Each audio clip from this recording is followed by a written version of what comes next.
This is Counter-Argument, a Middle East podcast from the Crown Center for Middle East Studies at Brandeis University.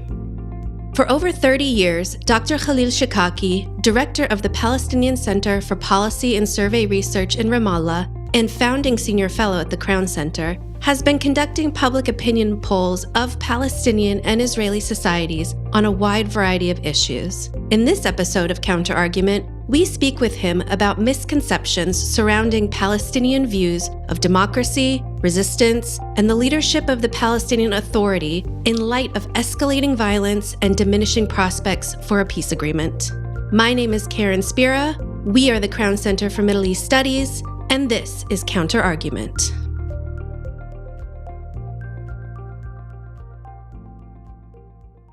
Khalil, welcome to the Counter-Argument podcast. We're so happy to have you. Thank you. I'm delighted to be with you, Karen. So, Khalil, we've had the pleasure of having you at the Crown Center a number of times over the years since I've been here, and hearing you present your polling work and the analysis that goes with it. So before we actually get into what the polls tell us, I was hoping that you could talk to us a little bit about your intellectual journey. How did you get into political science? How did you get to polling Palestinians and then Israelis? Good question. I somehow always liked to be a political scientist.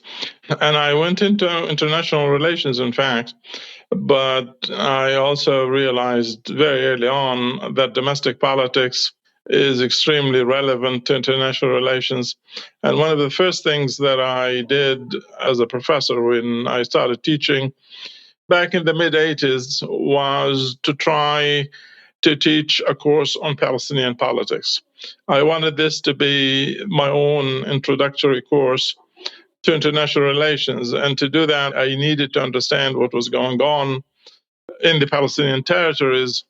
And to my disappointment, there was almost nothing in terms of empirical data that can be helpful to someone like me who was very much interested in evidence. Right. My students in the class were divided into two main groups. One group, one can call Islamists, the other group, one can call secular nationalists. One supported Islamist movements and one supported the PLO and Fatah and other national movements. Yet, the prevailing conception at that time was Islamists didn't really exist that much. This is about 2 years, or at least a year and a half before the eruption of the first Intifada and before the creation of Hamas. Mm-hmm. And looking at my class, I realized that Islamism is in fact deeply rooted in the society. The misconception didn't just apply, by the way, to the outside observers. It applied to the Israelis first and foremost, and it applied to the Islamists as well as the secular nationalists. Everyone thought that they represent the majority of the Palestinians. And the Israelis didn't really think that Islamism was a threat. And they only saw secular nationalism as a threat. This is a long introductory to say that I wanted to do a survey to see where the public is. Unfortunately, the Israeli military, which was in control at that time, prevented me from doing so. They threatened to expel me from the university and from the country as a whole if I went ahead and did the survey. I had a very long meeting with one of the Syrian Israeli military officers at that time, trying to figure out what logic was behind that. What was the basis of their reasoning for preventing you from doing it? Yep, that was my question. And the officer said, well, we know that when you finish, you will show that the overwhelming majority of the Palestinians do not want King Hussein to represent them. They don't want the Jordanian option. They want the PLO option. Now, this was very, very strange. None of my students have ever mentioned Jordan or the Jordanian option. And certainly the conflict was not between nationalists and Jordanians. or pro-Jordanian elements. The conflict was between Islamists and nationalists. And so here is a senior Israeli officer who actually thought at that time that the conflict was completely different. That's a huge misconception. Now, remember, a year and a half later, the first intifada will erupt, and all these misconceptions will evaporate right away. And Islamism, with the creation of Hamas, will become one of the most important driving forces in Palestinian politics. But I was not able at that time to document the social change that made that possible. That is what the surveys do. They show us what kind of social transformation is happening leading up to major political change in various political systems and in various societies. Unfortunately, I was only able to do what I wanted to do in the mid-80s in 1993, when Israeli-Palestinian relations started to improve. Just before the signing of the Oslo Agreement, the Israelis started to ease their grip on society, and I was able to do the work that I wanted to do back in the mid-80s. So this has started exactly 30 years ago when I did the first survey, and I was able to document since then the rise and fall of the Palestinian-Israeli peace process and the social change in Palestinian society that has led to this rise and fall of the Oslo process. It's fascinating that you starting polling in 1993 coincided with Oslo. I didn't even make that connection when I was thinking about it. But I do want to pick up on one of your points that you were talking about in terms of misconceptions, right? So part of your polling work is asking Palestinians what are their views on certain issues. And something that has emerged from these common misconceptions in the media is that Palestinians don't believe in democracy. Palestinians don't believe in elections. And we know that elections have not been held in the West Bank and Gaza since 2006. Can you talk to us a little bit about what Palestinians are really thinking about democracy and elections? The vast majority of the Palestinian public supports liberal democratic values. We have documented this throughout the last 30 years. The overwhelming majority demands elections. However, there are two problems. One is that the ruling elite that created the Palestinian Authority, this would be the PLO leadership, the founding fathers of the Palestinian national movement, the old guard. And this old guard has been socialized socially and politically in what you can call dictatorships, Arab dictatorships, or at least authoritarian regime in the 60s and the 70s and the 80s in the Arab world. They are certainly not Democrats, and to a large extent, although they might not be as much of dictators as those who used to be in Iraq or those that are still in Syria, they are very much authoritarian. And some of the elite, Islamist elite, tends also to share those sentiments, viewing democracy as in conflict with Islamic rules. And as a result, we do see the ruling elite moving in one direction that is different from where the public is. The second problem is that although the public wants a democracy and wants elections and knows what it means, in our surveys, we ask specifically about various types of democracies, various countries, and the answers we get are clearly indicative of people who do understand what it means and do differentiate between liberal and illiberal democracies and so on and so forth. Right. But democracy is not the top priority for the Palestinian public. There are two other priorities that are much more important to them, and those are ending the Israeli occupation and improving economic conditions. Then comes democracy. Since the Israeli occupation seems to be unending, and since economic conditions seem to be always bad, with unemployment rates ranging anywhere from 15 to 45% over the last 30 years, these two priorities have essentially trumped any other priority, including the demand for democracy. We're not going to see people in the street demanding democracy. So when the Arab Spring erupted in 2011, The participation of the Palestinians in this process in 2011 was very, very limited. We did see some movement, particularly among young Palestinians, that has actually been the starting point for youth in Palestinian life to start to play a role and participate in the political scene after the failure of the second intifada in putting them in a leadership position so that they could lead the Palestinian people. So why was it a shy participation? Why was the demand for regime change in Gaza and the West Bank in 2011 not as effective as the case was in other Arab countries? Yeah. It is just that the priority issue, the interest was a lot more in fighting against the occupation rather than fighting for democracy.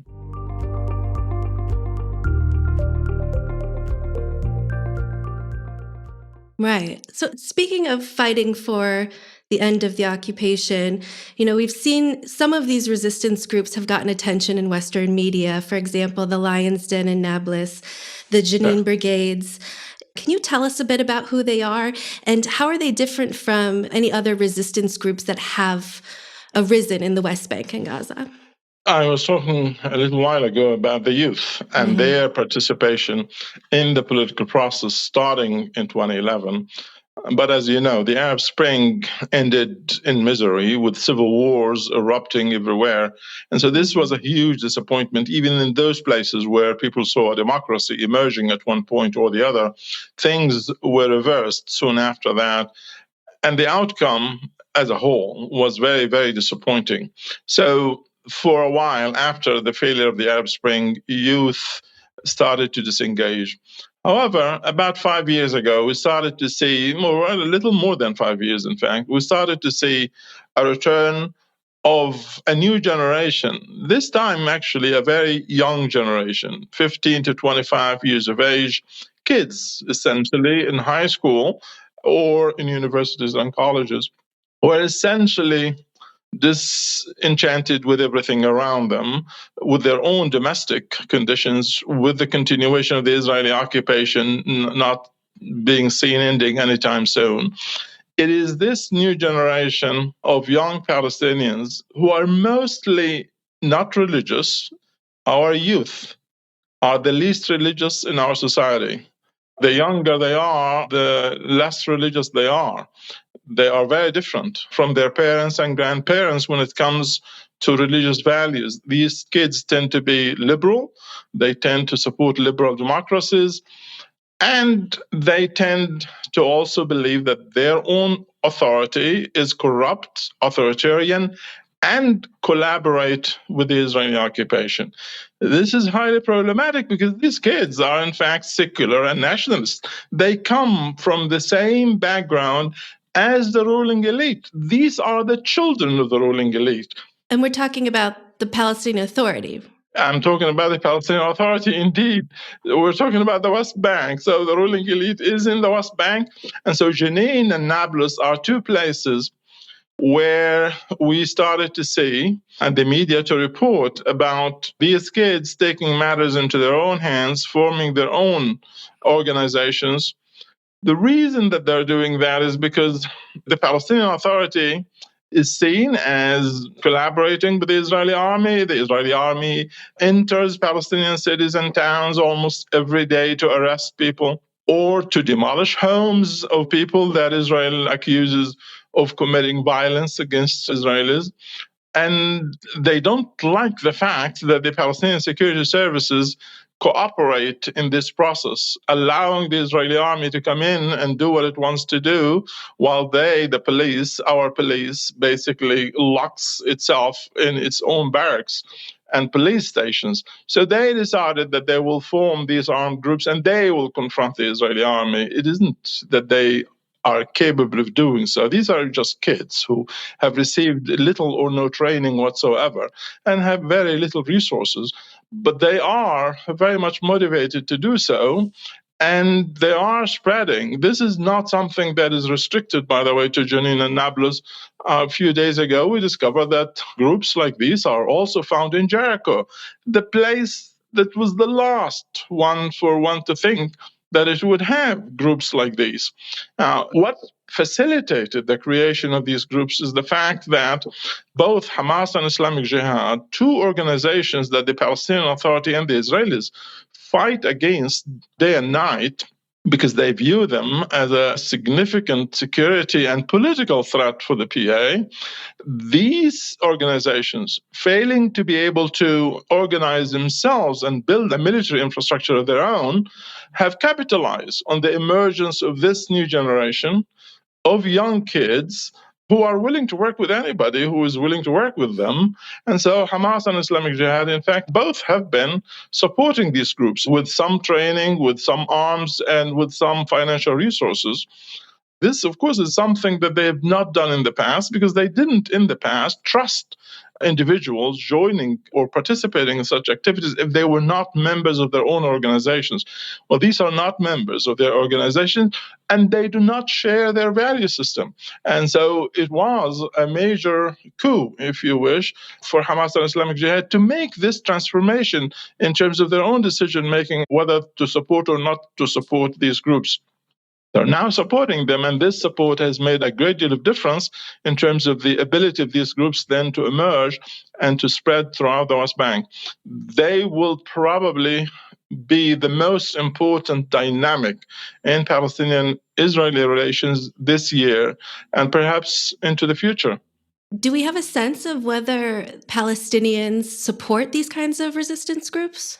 Indeed, we do. The last survey we did showed almost a consensus among the Palestinian public that these groups should be supported. We asked about the formation of the groups. We asked about the Palestinian Authority and whether the Palestinian Authority, in exercising its role as the authority with the monopoly over coercive force, should enforce the law, arrest or disarm these individuals and groups. 90% of the public said absolutely not. They should not touch them. They should allow them to arm. We asked people whether they're worried that the formation of these groups will lead to internal clashes between the Palestinian security services. And a clear majority said, yes, they are worried about it. And so when we asked them, well, in that case, shouldn't the Palestinian Authority do its best to prevent these groups from spreading and enforce the law where it could? And the answer was no, it should not do that. So there is a huge amount of support that we see for these groups from the community. By the way, one reason why, in fact, they have been able to win hearts and minds is their masterful use of social media. Most importantly, TikTok. Yes. They are able to basically video record everything they are doing. Sometimes on live feed, people can see the military confrontations between the approaching Israeli army entering the cities or the refugee camps and these kids coming out to confront them. This gives these organizations a huge amount of support from those kids like them who are addicted to these TikTok videos. Well, and they've made it to the mainstream as well. I mean, even scrolling through Twitter, Yes, you can see did. these videos coming out, and sort of this sustained activity makes me think about how anytime we have these episodes of violence and these groups that come up and between Israel and West Bank or Gaza, so inevitably we start hearing the rumblings of, is this the next Intifada? Is this Intifada 2.5?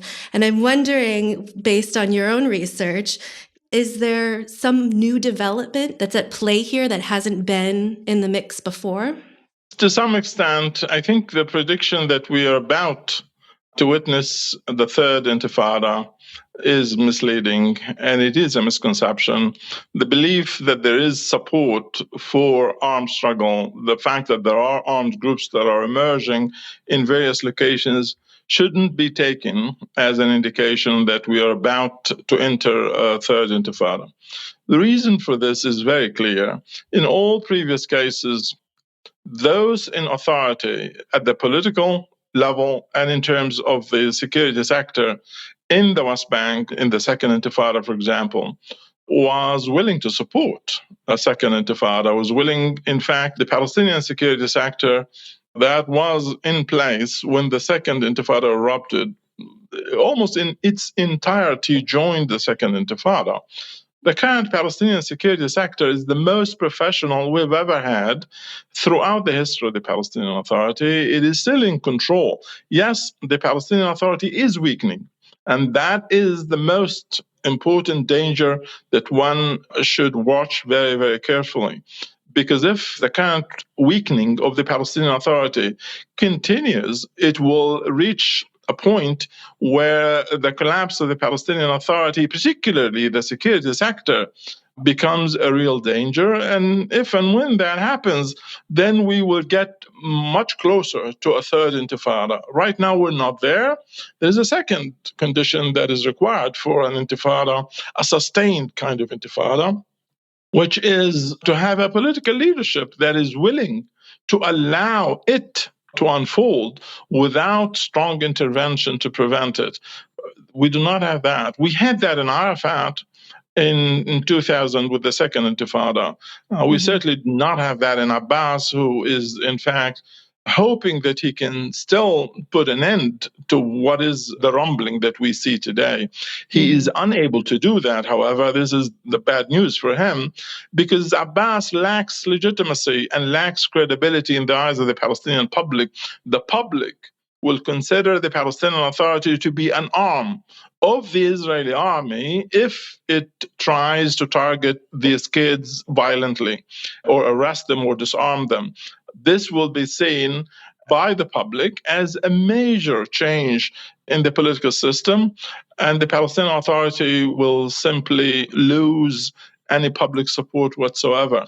So it isn't likely to happen. Abbas isn't going to be able, under current conditions, without legitimacy for the PA. Obviously, the PA can have legitimacy. All it needs to do is to go to elections, gain electoral legitimacy. It does not want to do that. Abbas does not want to gain legitimacy through elections because he knows he is going to lose the election if a presidential election is to take place today. And so what we clearly then see is that a weak Palestinian Authority that could, say, by the end of 23, lose the capacity to enforce law and order altogether. And we could see Abbas losing legitimacy, unable to continue to be in office. But Abbas and our professional security sector today are the two main obstacles that prevent the eruption of a third intifada.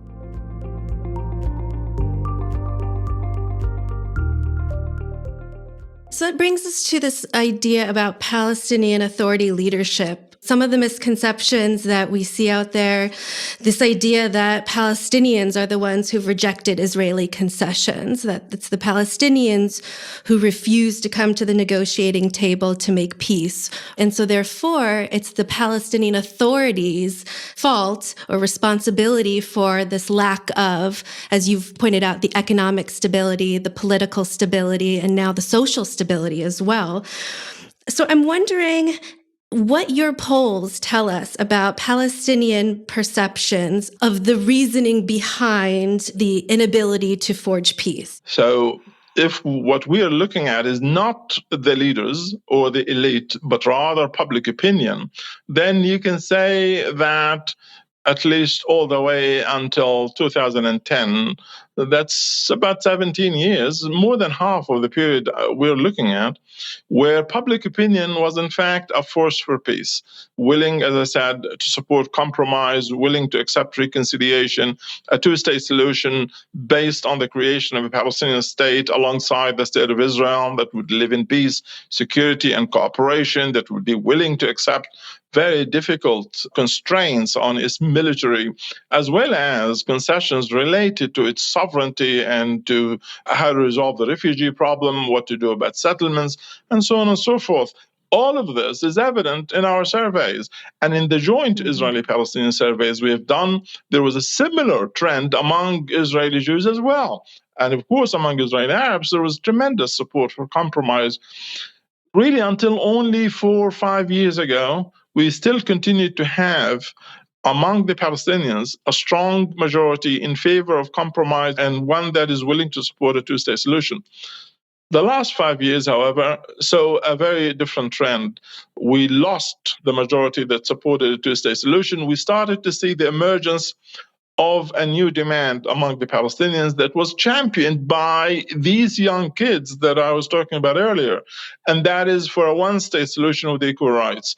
As I said earlier, these are liberal Palestinians who value democracy very much, and they assessed that the creation of a Palestinian state will lead to the creation of a highly authoritarian Palestinian state, one that will be corrupt. They did not want that outcome. In talks with these young kids and focus groups that we organized, the view of these kids became very clear. They want a democracy, even if that meant creating one single state between the Jordan River and the Mediterranean Sea, in which Israeli Jews and Palestinians would have equal rights. That a democratic state with equal rights became a new idea, a demand for a solution that is different from the solution that, since Oslo, has been based on a two-state solution. Now, unfortunately for these Palestinian kids, on the Israeli side, this idea is totally unacceptable, as Israeli Jews want a Jewish state, because the Jewish character of the state is fundamental to their history, and they certainly do not want a state where they might lose the majority. And in fact, as of 23, the Israeli Jews who live between the river and the sea are no longer the majority. And that is something that certainly turns Israeli Jews off.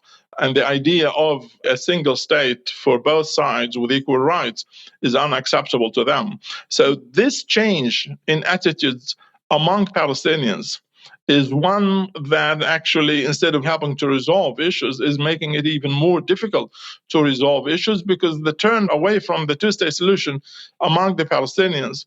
By the way, we also see similar trends among Israeli Jews. The support for the two-state solution has declined to 1/3 where it is today, as it is among the Palestinians. But while the Palestinians have essentially looked for a one-state solution with equal rights as the way to go, Israeli Jews are looking at a very different idea, the idea of a single state whereby the Palestinians have no equal rights, a state that discriminates against Palestinians. This is a very different trend that we see among the Palestinians, and that is a highly dangerous sign as Palestinians move in a certain direction that is met on the Israeli side by a very different direction, because both sides are moving away from the two-state solution.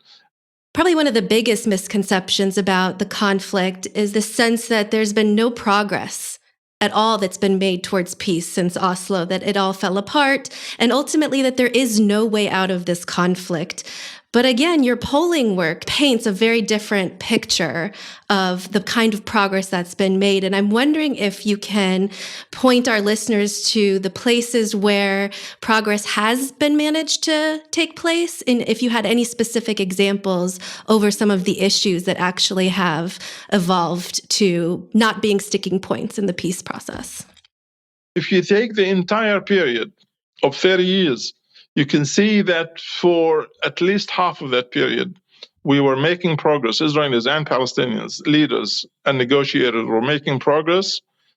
And support for violence, which has always been one of the main impediments to progress, support for violence among Palestinians and among Israeli Jews was much lower than it is today.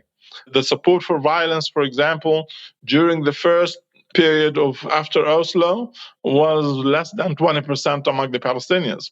After the end of the Second Intifada, with Abbas elected president, and for at least a decade, only a small minority of Palestinians were willing to support violence. So there were ups and downs in support for violence, and there were ups and downs in progress made towards a solution to the conflict. The fact that we did not succeed shouldn't be seen as evidence that the conflict is unresolvable or that only violence can resolve it. I would say there is evidence that diplomacy can, but it does require a need for a strong U.S. involvement. It requires a domestic environment that is conducive to confidence building and to willingness to make concessions that is currently missing. And of course, strong leaders who have legitimacy that is also currently missing on the Palestinian side. So one can look at the current conditions and see perhaps one of the worst moments in the last 30 years in terms of resolving the conflict peacefully and being able to put together an agreement that both sides can live with. There's no doubt that we are now at one of the lowest points since the beginning of the peace process 30 years ago.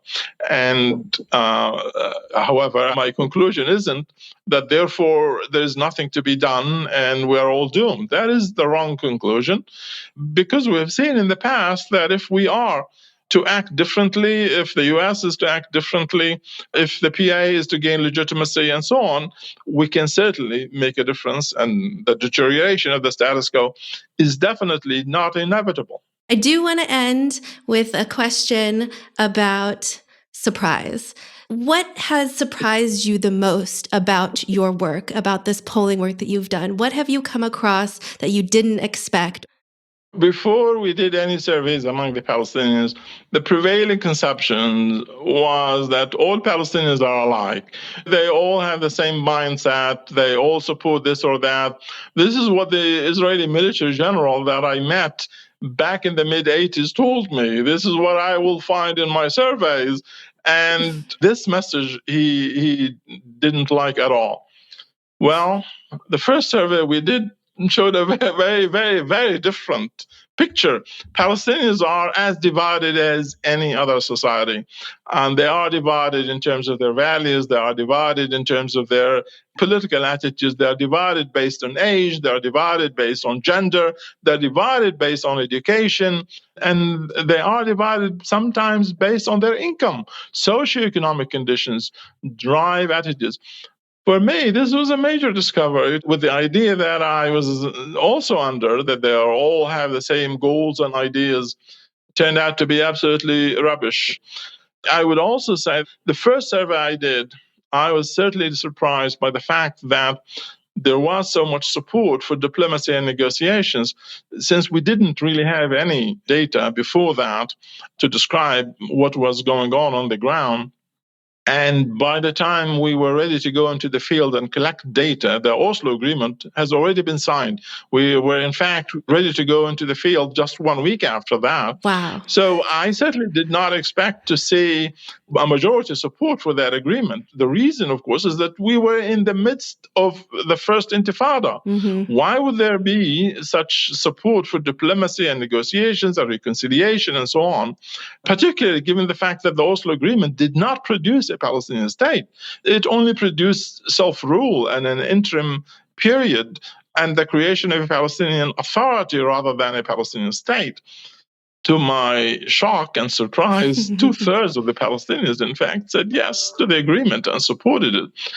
That certainly was a very important lesson for me, that what we know about reality based on anecdotal evidence or our own personal contacts with people who are sometimes similar to us could be very, very misleading. That evidence is absolutely critical. If one wants to understand any society, any political movement, any political environment, one needs to have evidence. In my case, of course, the evidence came from the surveys. Evidence could come from any other source, obviously. And that without this evidence, we are certainly blind, and our decision-making is going to be misinformed. We need to have that kind of evidence. Khalil, this has been amazing. Thank you so much. A pleasure to be with you, Karen. You've been listening to Counter Argument, a Middle East podcast from the Crown Center for Middle East Studies at Brandeis University. Please join us next time for more insights into the region's politics, history, society, and economics.